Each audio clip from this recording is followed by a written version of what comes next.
So continue. Sige, Ma'am Kath, yandi kudasai.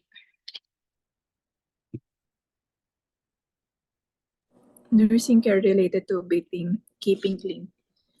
Significance of bathing or keeping clean. We have a bath to remove dirt and keep ourselves clean.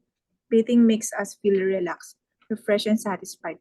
Moreover, it is effective for regulating the rhythm of life. Number 2, mechanism of mind and body related to bathing and keeping clean. Positive effects of bathing or keeping clean. Then, number 1, the blood vessels expanded, blood circulation improves. Metabolism is activated. Reduces joint and muscle pains and improves joint movements. Improves gastrointestinal functions and promotes appetite. Cleanses the skin and prevent infection. Reduces stress and make us refreshed and satisfied.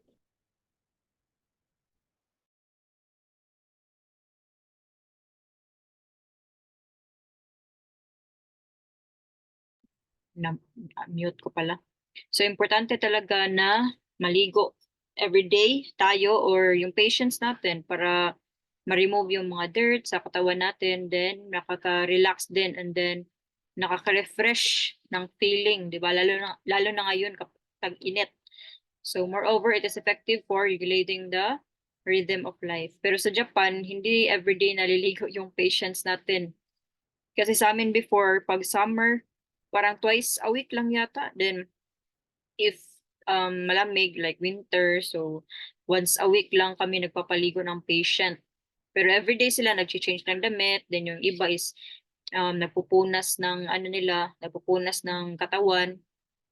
Then, mechanism of mind and body related to bathing or keeping clean. So, ito yung nangyayari sa katawan natin. So, yung blood vessels natin and yung blood vessels natin is nag-expand, then yung blood circulation natin is nag-improve, lalo na kapag mag-ufuro. So, yung kapag winter, then mag-ufuro kayo. So, maganda yung daloy ng dugo natin sa katawan. Then, yung metabolism natin is activated, reduces joint and muscle pain. So yun, if for example, galing kayo sa work, so pagod yung katawan ninyo, so pwede kayong maligo ng medyo mainit na tubig para ma-relax yung mga muscles ninyo and hindi sila sasakit. Then, improves gastrointestinal functions and promotes appetite. So yun, magana din kayong kumain. Then, cleanses the skin and prevents infection. So yun, nalilinis yung katawan ninyo or yung skin din ninyo. And reduces stress and makes us refreshed and satisfied. So yun, sinabi ko kanina na nawawala yung stress ninyo. Then functions of skin. So ito yung, for example, ito yung skin natin. So yung epidermis, ito yung first layer ng skin. Then dermis, second layer. Then yung sa pinakailalim na yung adipose tissue.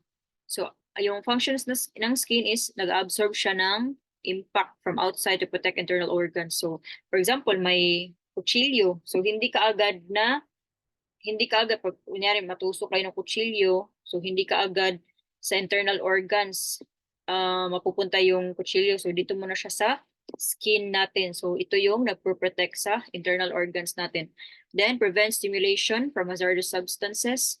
Moisturizes the skin. Like for example, sa sweat natin, pag pag pag pag nagsisweat tayo, nagsisweat tayo, so yun, lumalabas yung pawis pala. So lumalabas yung pawis sa skin natin, so namo-moisturize yung skin natin, hindi siya nagda-dry. And meron ding, like for example, sa face natin, meron ding oils. So hindi dry yung face natin kasi merong oils or natural oils na lumalabas sa face natin.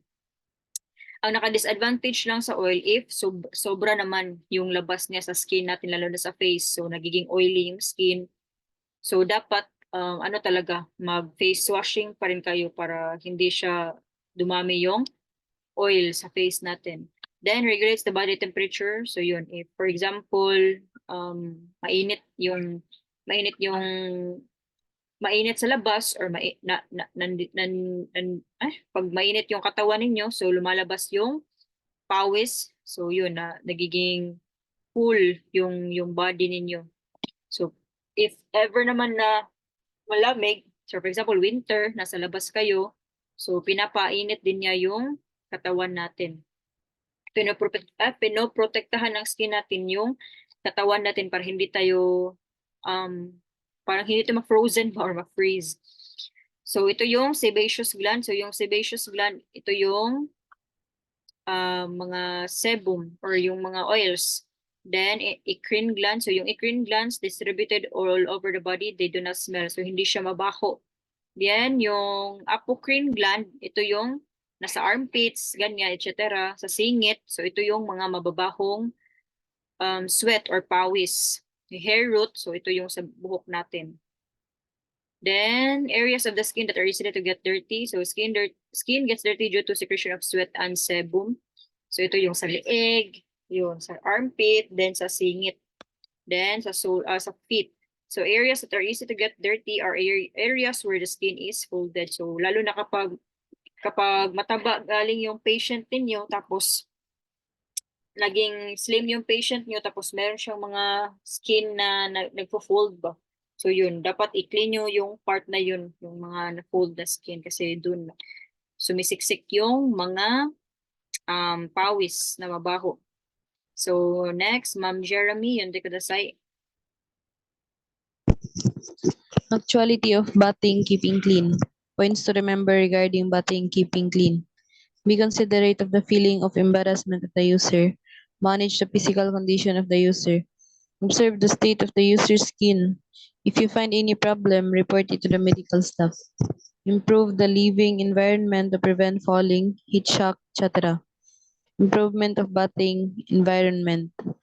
Room temperature. Reduce the temperature difference between the dressing room and the bathroom to prevent heat shock. Assistive devices. Inspect the assistive devices before use.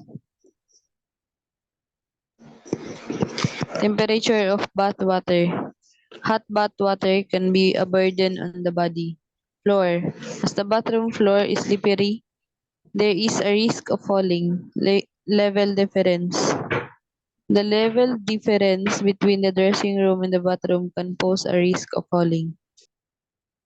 Okay, continue. Heat shock. Sometimes life-threatening reaction to the sudden change of temperature.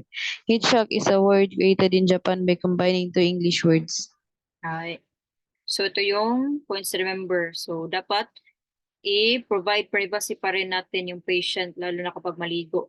Pero sa ano naman sa Japan naman is separate talaga maligo yung babae at lalaki. So sa amin before, mauna maligo yung lahat ng mga babae. Tapos pagkatapos na ng mga babae, yung mga lalaki naman para yun iwas something. Then ano din prevent para hindi ma-embarrass yung patient or ano tawag sa Tagalog yan. Then maano din para ma-provide din yung privacy ng patient. Then manage the physical condition of the user. So i-ask nyo if wala ba siyang sakit, ganyan, or wala ba siyang mga rashes sa skin. Then if meron naman, so i-ask nyo or report nyo kaagad sa nurse. Kasi baka if meron siyang mga rashes, i-check pa yan sa nurse if nakakahawa ba yung rash or hindi. So, pag nakakahawa kasi, bawal silang maligo and bawal silang i-mix or i-join sa ibang patient para hindi makahawa. Then, dapat i-improve din yung living environment. So, yung pagliliguan nila. So, for example, dito sa New Yokujo or yung sa basyo nila, sa lugar nila, so ito yung shower room, then ofuro nila. So assistive devices, inspect the assistive devices. So ito yung shower, dapat yung patient is mag-shower muna sila bago sila mag-ofuro. So maglinis muna sila dito, magbanlaw, then mag-shampoo, sabon. Then after matapos nila, papasok agad sila dito sa ofuro. So room temperature, so dapat yung room temperature ng dressing room and dito sa loob ng New York Kujo, so dapat same lang yung temperature para hindi ma-shock yung katawan. So for example, malamig masyado sa dressing room tapos pagpasok dito mainit pala. So yung body natin is hindi siya maka-regulate kaagad. So dapat same lang yung temperature. Then yung sa tubig din, dapat sa amin before 35 lang yata yung degrees. Pero meron kaming patient na gusto niya 38 degrees yung ufuro niya. So yun, pag siya na maligo, nilalagyan na lang namin ng mainit na tubig yung ufuro. Then yung floor, yung sahig, dapat hindi siya slippery. Then yung level differences, so dapat yung pag may dansa or steps, so i-check nyo if baka ano yung patient matapilok, ganyan. So heat shock, so yun, sudden change of temperature, yun yung heat shock. So ito yung gagawin, Ma'am Girl, ano pa ka Ma'am Girlin? Ma'am Joy, yun di ko desay.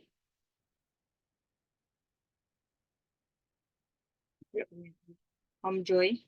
Okay. Yes. Ay, yun di ko desay. Nursing care related to bathing. Before bathing, confirm the physical condition of the user. Number 2, explain to the user the purpose of contents of your actions and obtain consent from her. Number 3, improve the surrounding environment. Adjust the room temperature. Number 4, prepare the clothes to wear after the user has bathed. Have the user choose the clothes to suit the user's preference. Number 5, have the user to sit on the toilet before taking a bath. This is because she may feel the urge to urinate while having a bath. Users should avoid taking a bath about 1 hour before or after meals because it reduces digestive and absorptive functions. Have the user take liquids before a bath to prevent dehydration. Ay, okay na itong taking of clothes. Same lang yun kanina. So ito yung dapat nyo gawin kapag before bathing. So always check the condition ng patient kasi baka may lagnat siya, ganyan. Then explain nyo sa patient bakit siya kailangan maligo, improve the surrounding environment. So yun, adjust ang room temperature. Then always i-prepare nyo na before maligo yung patient yung damit na susuotin niya. Then i-ask nyo siya if if gusto niya bang mag-CR muna bago maligo kasi na-try namin yan before, yung ipanyoko kasi meron siyang parang malaking bathtub ba sa shisetsu namin before, tapos pwede marami ang papasok doon na patient. So may time na yun na yung patient namin isa is nakapoop siya doon sa ufuro na malaki. So yun, na ano yung mga patient, iba, so kinuha na naman namin yung tubig, tapos nililisan, tapos after nun, nilagyan na naman ulit ng tubig. So, tayhen na siya kasi waste of time, ganyan. Then, nakakapagod din ba? So, yun, dahil lang sa kain ng patient. So, dapat i-ask nyo muna yung patient kung gusto niyo bang mag-CR muna bago siya maligo. Then, bawal din.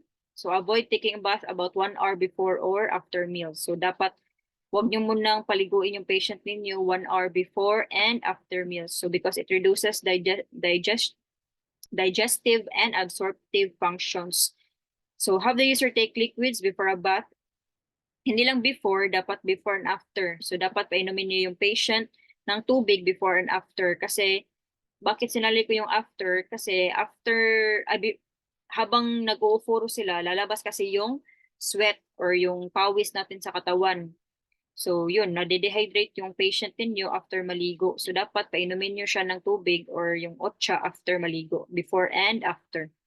So yun, take off clothes. So same lang to kanina, kubaran nyo yung patient. During bathing, so Ma'am Kath, yun di ko desay.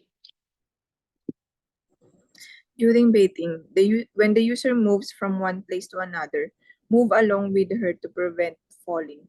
If the user has paralysis, the care worker should stand by the affected side. Number 2, give a shower. First, check the water temperature by pouring some water on your hand. Second, have the user check the water temperature.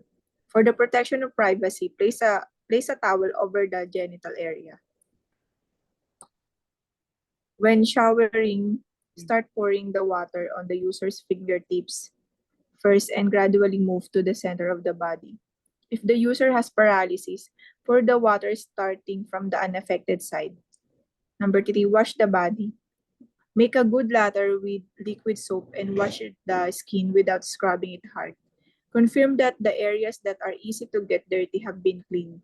As for the upper and lower limbs, wash starting from the fingertips and toes to the heart. This is to promote blood circulation. Number 4, the user gets in the bathtub. If the user has paralysis, have her get in starting from the unaffected side. Okay, continue. Confirm the posture is stable. Support the user as the affected side tends to move up toward the surface of the water. Check the user's facial expressions to confirm her physical condition. Number 5, the user gets out of the bathtub. Be careful as there is a possibility of orthostatic hypotension when standing up suddenly in the tub. Number 6, pour some water on her body.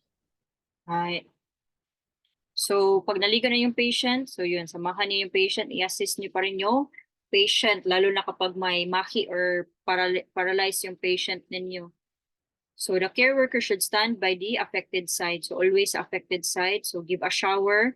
So, first, i-check niyo yung temperature ng tubig, kung malamig ba masyado or mainit ba masyado. So, after yung ma-check, if okay na, ipa-check niyo sa patient. So, ipa-check niyo siya if okay na ba yung yung tubig. So, yokagenwa ikaga desu ka? So, yun yung sabihin niyo, yokagenwa ikaga desu ka? So, okay lang ba yung tubig, temperature ng tubig? So, sabi niya, hi, Ides, or pag mara siya nga choto at sui, pag sabi niya, medyo malamig, ay medyo mainit, so pwede yung i-change, parang mayroon kasing faucet dyan na pwede siya hot or cold.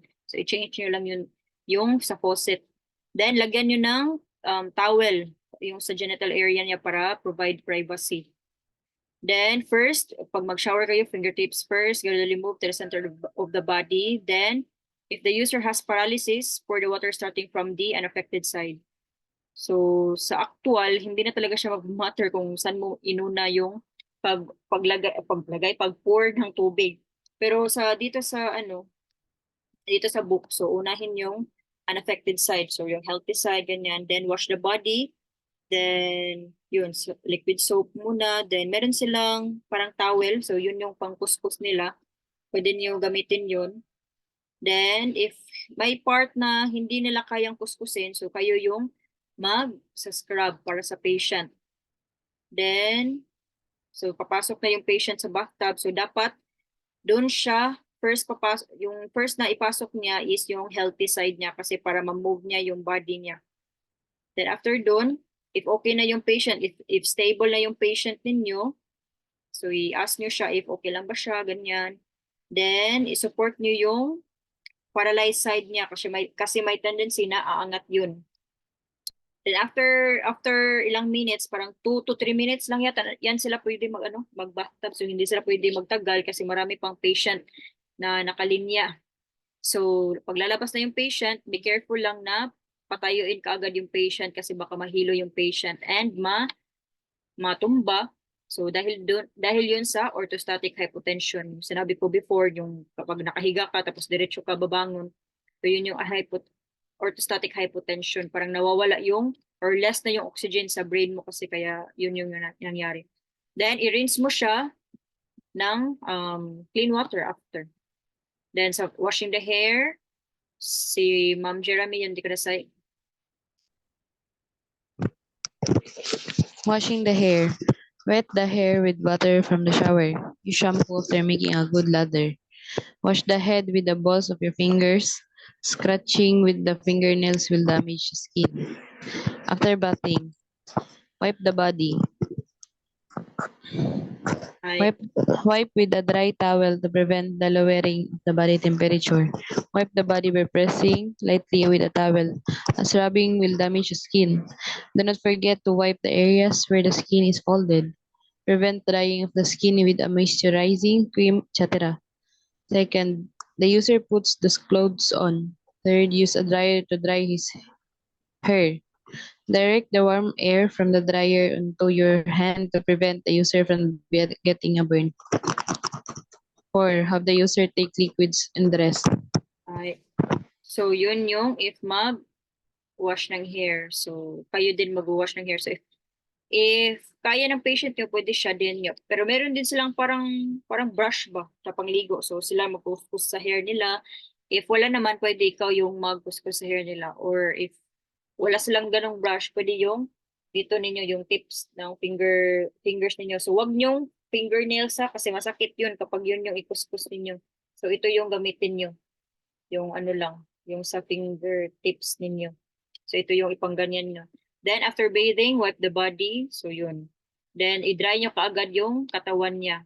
Then lagyan nyo siya ng moisturizer para hindi mag-dry yung skin. Then lagyan nyo kaagad yung clothes. Then mag-hair dryer. So wag nyo itapat diretso sa hair niya yung ano. Pero may ibang hair dryer naman na pwede siyang ma-adjust yung hindi masyado mainit, pwede rin malamig, ganyan. Then have the user take liquid. So yun, sinabi ko dapat uminom sila ng tubig before and after. And magpahinga sila. So sa ano naman, if wala namang ligo yung patient, pwede sila mag-hand bath or mag-foot bath. So ito yung gagawin. Place warm water in a wash bowl to wash the user's hands. Lastly, pour clean warm water over the hands to complete washing. Foot bath. Place warm water in a bucket, etc. Wash the user's feet. Lastly, pour clean warm water over the feet to complete washing. So after hand foot wash, fingernails or toenails become softer, making it easier to clip them. So ito yung may patient kami na ginaganito namin, pero depende sa nurse kasi lalo na yung patient pag may athlete's foot or may problema sa skin nila, or for example, yung paa nila is lamigin. So yun, pinapaganito namin, pinapa-foot bath ng nurse namin. Then nilalagyan namin ng gamot after. So hindi lahat ng patient ginaganyan. Then next, so mamaya na lang itong sa genital. So ipashow mo na akong video kasi baka ano naman yung time natin. Wait lang naman.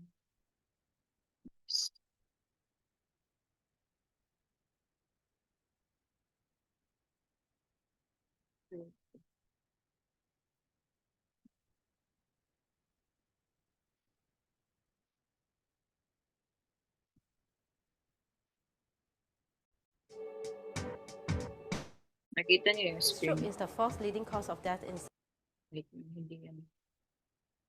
So kanina, ano yung topic?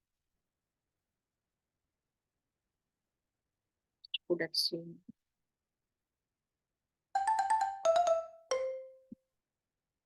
So ito yung magbihis ng patient na nakahiga.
Okay, so yun yung pagbihis na nakahiga yung patient. The next,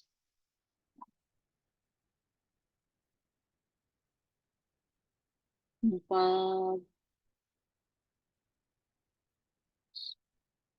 oral care.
Ay, sige.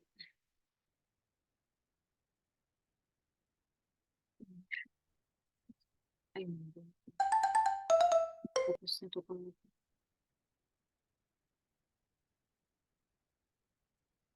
So next, ito yung magpaligo sa patient. Umutspukan.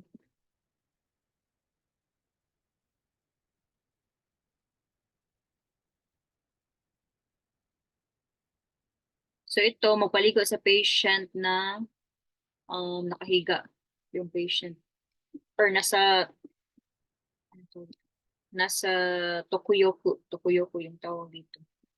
If yung patient is 入浴介助 bedridden. 特浴大切なこと清潔保持と心の安楽特浴の浴槽です浴槽の操作パネルです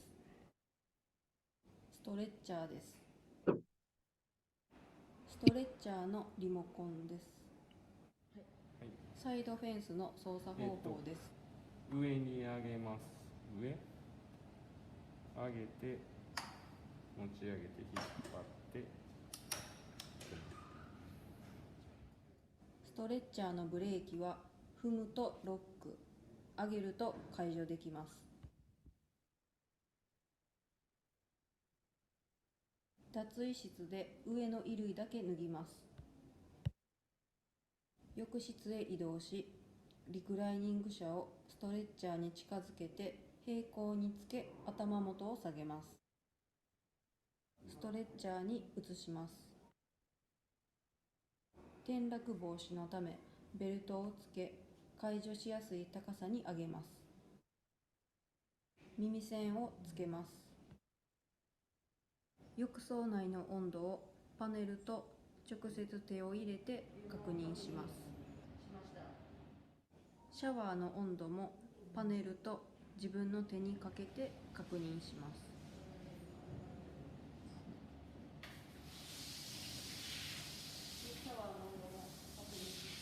利用者さんに声をかけ足元からシャワーをかけ利用者さんに暑さの確認をします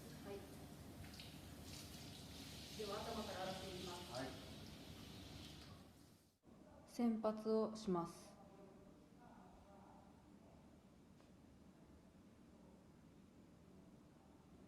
顔を拭きます耳栓を取ります全身をしますスポンジを濡らしボディーソープを2プッシュして泡立てます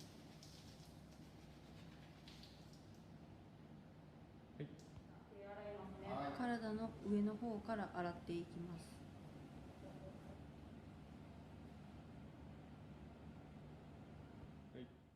背中は起き上がれる人は座って起き上がれない人は横向きにして洗います汗のかきやすいところ首、脇、足の指の間、鼠径部は念入りに洗いますこの時全身状態の確認もします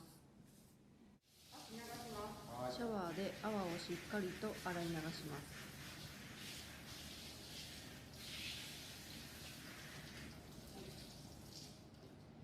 手すりを持ってもらいます頭元を上げリモコンで高さを一番上まで上げます頭上げます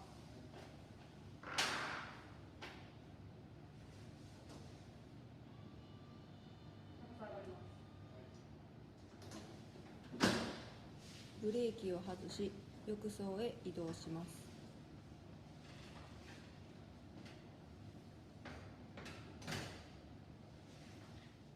ストレッチャーを浴槽にスライドさせながら接続させます音が流れパネルの単価ロックにランプがつきます単価ロック解除レバーを引き浴槽内にスライドさせますロックされると音が流れますパネルの上昇ボタンを1回押すと浴槽が上昇します浴槽のストレッチャーの間に手を挟まないように注意が必要です利用者さんに湯加減を確認します湯加減どうですか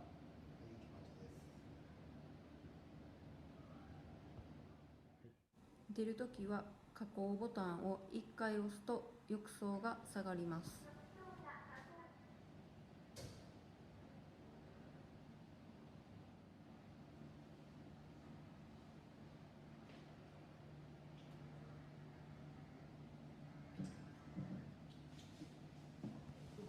張り切ってから単価ロック解除レバーを引き、ストレッチャー側にスライドさせます。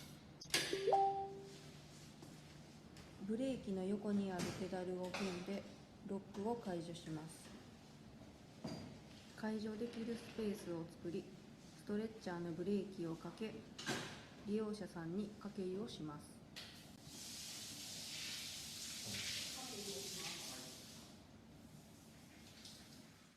ストレッチャーの上で体を拭きます。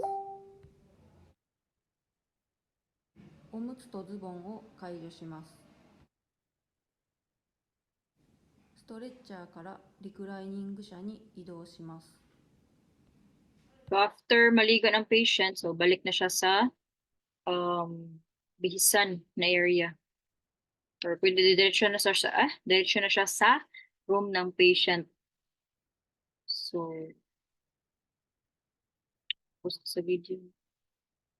So tomorrow, i-continue na lang natin yung remaining. So konti na lang, guys. Konti na lang yung, wait, check ko muna.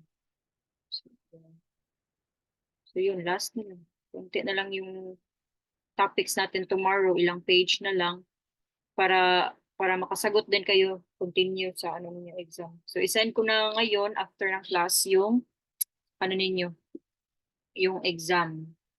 So nasend yun na lahat yung ano no. Wait, off muna yung